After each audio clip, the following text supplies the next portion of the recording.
to come out on top?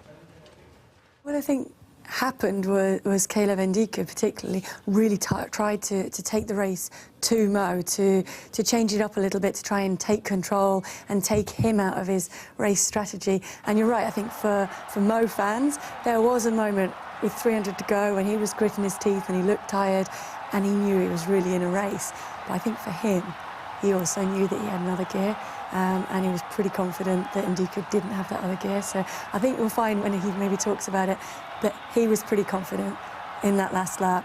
And there was that moment for us, and then when you start to see him closing back up again on Ndika, and I'd like to see the final 200-metre split, because I think that would have been a phenomenally quick time. How powerful do you feel as an athlete? You've been there, you've done it, to know that you've got something in the tank, and no matter what they throw at you, in that last 200, you're going to be able to do it. I would love to have been in that position. On the track, certainly, I never was in that position.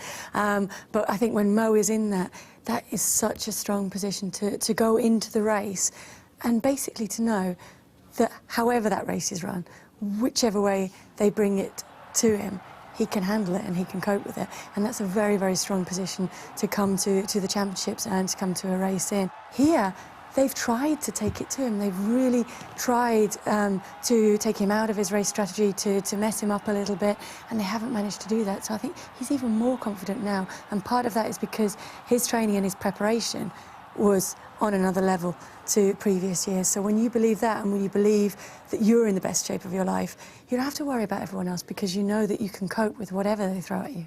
Mo was having a drink. Mo was sat at the back of the group. Mo then took himself to the front. You know, he played almost with the people he was racing against. How good is that for athletics? How good is it for him?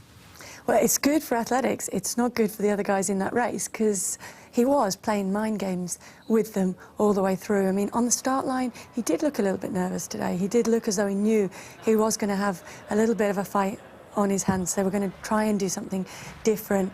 But all through the race, he's got the presence of mind. I mean, when they're really jogging in those early stages, to go out for a drink at the time, yes, that's where the drink station was, but he also knew that that was the moment when the others would be looking up at the big screen. Those performances will fuel him through the winter, building towards Rio, and that desire to, yes, he wants to go, and he wants to defend that double in Rio, and I think he can do it.